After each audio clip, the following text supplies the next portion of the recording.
The waters of the Seine turned crimson that day. Frankish knights, dressed in their proudest armor, were left shattered and sinking beneath the current. What was once the pride of France's army scattered in pure panic, fleeing from nothing more than a wooden bridge. And on that bridge stood only 40 Vikings, laughing as they wiped blood from their axes. This isn't myth. This isn't fiction. It happened at Pont in 885 AD. By dusk, nearly half of France's army would lie dead or drowned, and the survivors would carry home stories of northern demons who couldn't be slain. All of it because 40 men refused to abandon their post. What you're about to hear is one of the most improbable victories in military history, a clash so absurdly lopsided that medieval writers believed the gods themselves had intervened. Yet the truth is far more astonishing. So, if you're ready to discover how a handful of warriors brought an empire to its knees, let's step into one of the wildest battles ever fought. In the late 9th century, the Frankish kingdom was Europe's strongest Christian power, or so it was believed. But it had a relentless enemy, the Vikings. These raiders no longer just plundered and vanished. They built permanent outposts along the rivers of France. The Seine had become their highway into the heart of the realm. By November of 885, a fleet of 700 ships and as many as 30,000 warriors, commanded by the famed leader Rollo, yes, the same man who would one day be Duke of Normandy, set their sights on Paris. The city barely held. Count Odo defended it with perhaps 200 men. Siege towers, rams, and even attempts to block the river with debris all failed. Paris endured. But sieges demand food, arms, and resources. The Vikings fanned into the countryside to seize supplies and terrorize villages. One vital point was the crossing at Pont a bridge about 100 kilometers northwest of Paris. Whoever held that bridge commanded movement across the Seine. The Vikings seized it early and left behind a detachment of 40 hardened fighters. Only 40, but these were no ordinary men. They were berserkers and champions, warriors tested on countless battlefields, men who welcomed death as a path to Valhalla. Each one was worth 10 opponents in sheer ferocity. According to chroniclers, the detachment was led by a giant known as Bjorn Ironside, not Ragnar's son, but another warrior who had earned the name after surviving an arrow through his chest. At his side was a berserker called Raven, who painted his face in ash and blood and was said to feel no pain once his frenzy began. These men embodied the terror of the berserker state. The word itself means bear shirt. Clad in animal pelts, they raged like wild beasts. They bit their shields, howled like wolves, foamed at the mouth, and shrugged off wounds that should have killed them.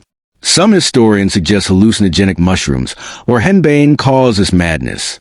Others think it was a trance induced by ritual, chanting, and breath work, a deliberate rewiring of the mind that switched off fear and pain. Whatever the cause, their fury turned them into human storms of violence, feared even by their own comrades. These 40 had already survived campaigns across England with the great heathen army, clashing against Saxon kings and carving reputations in blood. Their weapons were masterpieces of Norse smithing. Pattern-welded swords gleamed like rippled water, while their axes, light balanced and razor-sharp, could cleave through shield and armor with a single strike. Some carried bearded axes, designed to hook and rip enemy defenses apart. When King Charles, known to history as Charles the Fat, finally gathered courage to face the Vikings, his commanders told him the bridge was held by only 40 men. He marched with 3,000 to 4,000 troops, knights, infantry, and militia, believing it would be an effortless victory. At dawn, his army advanced in full splendor, banners flying. They expected the Vikings to scatter.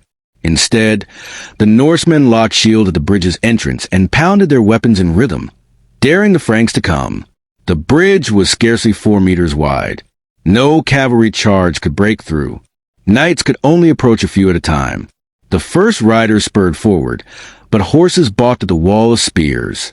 Thrown riders were butchered in moments. Viking agility and stamina outmatched the heavy Frankish armor.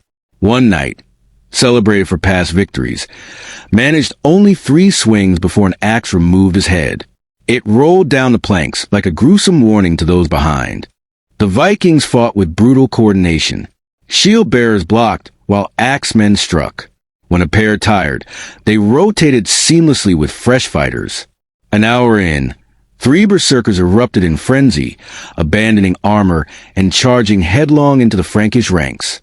They tore through men like wolves through sheep. One hurled a fully armed knight into the river as if he were a toy. Another, pierced with multiple spears, laughed as he yanked them free to use as weapons. A third ripped out an enemy's throat with his teeth. They had to be hacked to pieces before they stopped moving. The fight dragged on. The bridge became slick with blood. Dead soldiers piled so high, they formed barricades. One Viking's grim duty was to drag corpses to the edge and kick them into the water, keeping the killing ground clear. The splash of bodies hitting the Seine became a dreadful rhythm. Splash, scream, axe strike, splash. The Franks tried everything. Arrows thudded uselessly into oak shields. Fire failed. The Vikings had soaked the timbers. Priests carrying holy relics marched forward, hoping for divine aid, but a berserker cut them down in minutes, strolling back to the bridge untouched. Even King Charles appeared in gleaming armor with his guard. The Vikings responded by turning their backs and bearing their asses at him before resuming the slaughter. The insult was so outrageous that some Frankish nobles abandoned the field altogether. By midday, discipline collapsed. Rumors spread that the Northmen were demons, immune to steel and blessed by pagan gods. Soldiers panicked. Retreat became a stampede. In desperation, many tried to cross the river, but the Seine's cold. Fast water swallowed knights in heavy mail. More drowned fleeing than died on the bridge. The Vikings did not pursue.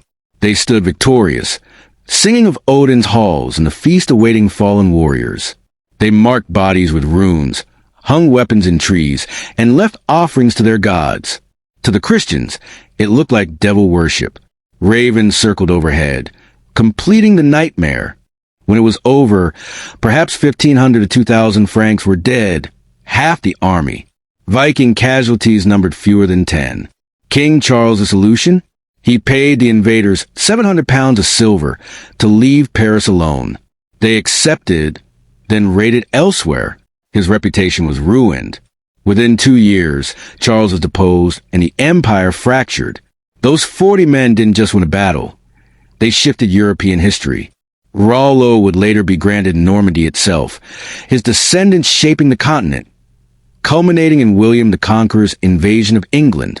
And so, at Pont 40 Vikings proved that courage, skill, and psychology could crush overwhelming odds. They weaponized rain, fear, and their own disregard for death. They turned a narrow bridge into a graveyard for thousands and carved themselves into legend. Even today, locals say that on misty mornings, you can still hear the echo of axes and the cries of dying men on the Seine. Because on that day in 885 AD, a mere 40 warriors stopped an empire, all because they held their ground at a bridge.